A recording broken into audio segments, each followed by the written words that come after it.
Indeed, Mr. Speaker, you are absolutely right to say we are moving on to a really happy discussion, and I beg to move the motion standing in my name.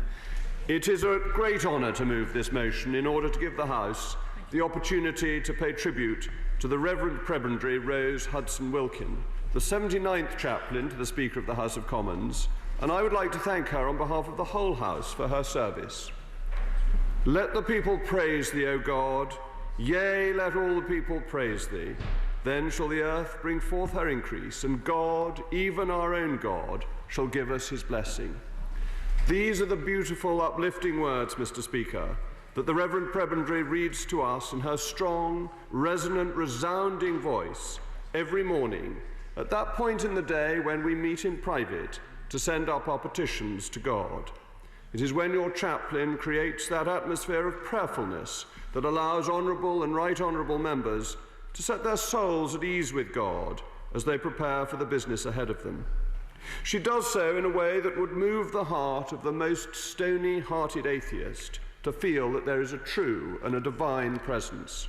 To achieve this through the power of speech and through the use of language is a great achievement, and one that has daily been the triumph of your chaplain, to the benefit of members of Parliament. But it is not only liturgically that your chaplain, who is now retiring to go on to greater things, has been a major asset to this place. It is also in her pastoral work, for the chaplain has been a help to many members in counselling, guiding and supporting them through difficulties within their lives and giving them succour as the true shepherd to her flock. She has worked closely in a spirit of ecumenism with Father Pat Brown and has not been in any sense narrowly sectarian. Anybody who has had dealings with her or who has met her has found it a help and benefit. And what more can possibly be asked from someone in clerical orders? Mr. Speaker, it has been 359 years since the first Speaker's chaplain, Edward Voice, was appointed in 1660. And while it is of great significance that she is the first in those intervening 3.5 centuries to be a woman and the first to be from an ethnic minority, I look forward to the day when we no longer have to remark on the race or sex of a Speaker's chaplain. The Lord does not look at the things people look at. People look at the outward appearance, but the Lord looks at the heart. She is a person of God, the highest calling of all. Dare I say, I think the calling to God is a higher calling than the calling to political life. And all that matters is that calling. For the chaplain, it has always been very simple. God's calling has made her who she is, and she has followed her calling with the calm confidence we all admire so much.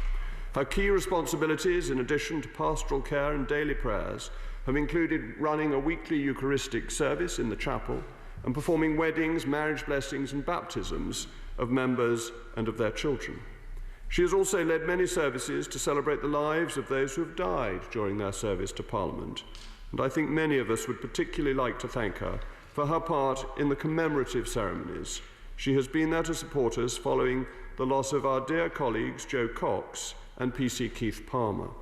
We will never forget the bravery and passion of all those who have worked in this place, and we will never forget the chaplain's dutiful care to her flock.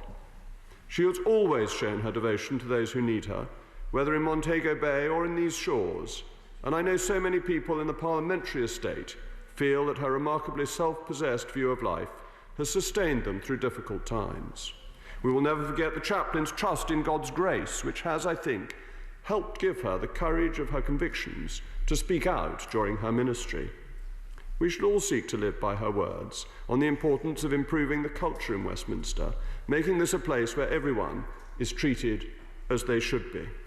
Mr. Speaker, it only seems suitable to end with words from the 1662 prayer book, that great book of liturgical beauty, the ornament of the Church of England, and speaking as a Catholic, the bit of the Anglican Church of which I'm possibly the most jealous.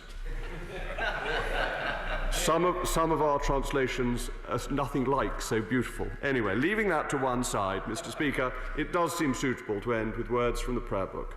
Almighty and everlasting God, who alone workest great marvels, send down upon our bishops and curates and all congregations committed to their charge the healthful spirit of thy grace, and that they may truly please thee, pour upon them the continual dew of thy blessing. And so I hope, Mr. Speaker, as your chaplain moves to Dover, the continual dew of God's blessing will rain down upon her. Thank you. Order. The question is as on the order paper. I call the Shadow Leader of the House, Valerie Vaz.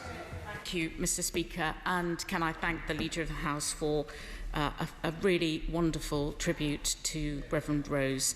And before I start paying tribute to Reverend Rose, I just want to refer to your statement